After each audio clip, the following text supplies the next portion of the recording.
We build the high walls upon the tides of color, wasting our ages in senseless strife, until void return to claim all in silence. Guard this final spark of pure pigment.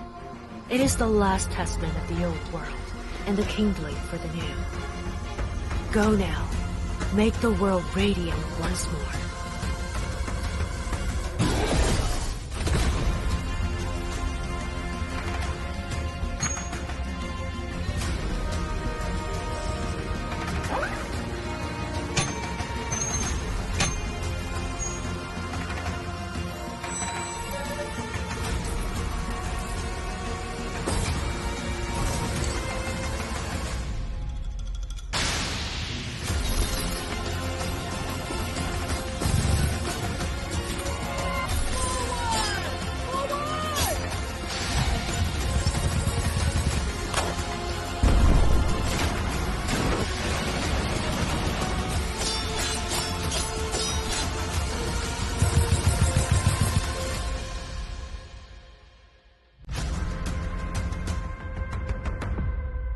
Welcome to today's episode of Simply Honest, the show where I give you honest yet simple first impressions of various games, whether they are from indie studios or AAAs, because I believe every game has a story to tell. Today's episode, we are talking about the indie game known as Rainbow Legends. Rainbow Legends is a deck building game where you get to build and create customized decks using hundreds of very cool cards and various magic effects in order to dominate a board to take on various campaign bosses and mini bosses with various abilities and different types of powers.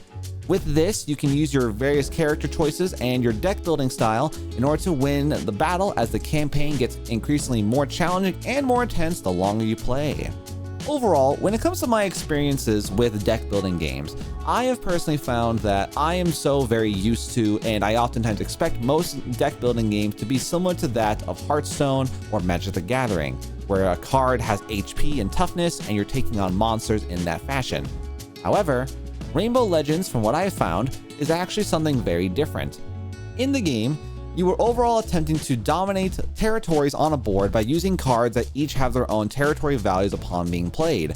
But because you can use different types of weapons and different types of skills and characters, every single card has different powers and abilities that makes every encounter a little bit different. And this was something that had changed my overall perspective of what I was expecting and allowed me to have a very positive first impression when I jumped into the game. As I had mentioned, the concept is very fun, and the fact that this is a indie game is always something that surprises me with how ingenuity kind of shows itself when it comes to different games, especially from this space. Now, from an overall graphic standpoint, I think that the character models and the overall design of the game is very unique and very fun to look at, and it was very complete. During my review of this game, I did not find anything wrong in regards to the overall stability of the game. Everything ran fine, cards were reasonable, and the overall visual effects made the game very fun and very entertaining to watch and play during my review. From a mental standpoint, this game actually did require a fair bit of strategy for me, as I am not very used to doing larger strategy games, so I had to go from smooth brain to add a few wrinkles just to get through the initial couple arenas to get through this review. Overall, I felt that the challenge level was, for me, very intense and very fun. And again, this could have just been me with my game review level skills, and I might have been throwing for content. Who knows? Y'all can't hold me on that.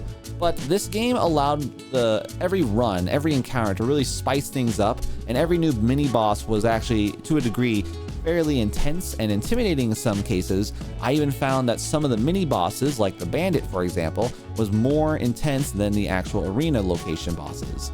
But then again, that's just how it goes. The overall variety of the different combat styles and skills was actually very interesting for me in a lot of ways, because while some battles were very easy and very simple, where the territories were just place a person, boom, you're done, some situations were actually very intense, as some characters had powers that would directly contradict your plans and your power abilities, which required a lot of overall initial strategy. I think that this was something that genuinely spiced up the encounters for me, as this was something that I could not predict, but also the way that the AI worked in this game was very challenging and fun to make the overall experience and the campaign runs very fun to play. And as I had mentioned before, the overall visuals and the overall stability of the game I felt was very complete for this being a genuine indie game. When it comes to whether or not I believe this game has an overall future or a long-standing ability to be replayed, I think that like any other roguelike, especially of this style, I believe that this game has the opportunity to be virtually limitless in regards to your playstyle, the RNG, and just whether or not you choose to add your own personal degree of handicaps within the game. And I believe that this game has the ability to definitely be something that could be really fun to play casually, or if you're ever wanting to challenge yourself just for giggles and chuckles, this could be a very entertaining game for that purpose. I would hope that with the increase of hype and hopefully further development of this game, I would like to hope that there would be a more complete format of translation to different languages, obviously for me being English, because there were some instances where I would be looking at the menu and there would be Japanese characters on the board and I would have no idea what they were saying, but again, that's more of an accessibility gripe more than anything else. As we come to approach some of my final thoughts in regards to how I felt Rainbow Legends did, I believe that as an initial indie game during my review, Rainbow Legends did a very good job providing me with a very fun and interactive experience. I felt that the overall gameplay was very entertaining. It had a degree of challenge that allowed me to kind of dive into a different style of combat. And overall, the visual quality was very entertaining to watch, as again, the effects, the animations, everything was very unique, and it didn't feel overpowering in regards to what they were trying to convey. You know, this wasn't a situation where I was expecting anime level style boss battle animations just for placing down a card that had very minuscule effects. The overall effects and the overall abilities made sense for the powers that you were being asked to use. Overall, when it comes to who I believe this game is really built for, I believe that this game is built for anyone who is down for various types of challenges that come with various roguelikes. For example, playing games such as Balatro, you are an individual who most likely would like to have some degree of shenanigans and taking the fact that your runs can depict entirely based on how well the RNG treats you and whether or not you want to dive headfirst into a challenge of your own volition. When it comes to people who are a bit more on the casual side of the world, I think that this game does have the ability to be very playable for you. However, I think it's important to understand that there are instances where you may find yourself stonewalled due to the necessity of the strategy or how hard some of the boss fights are.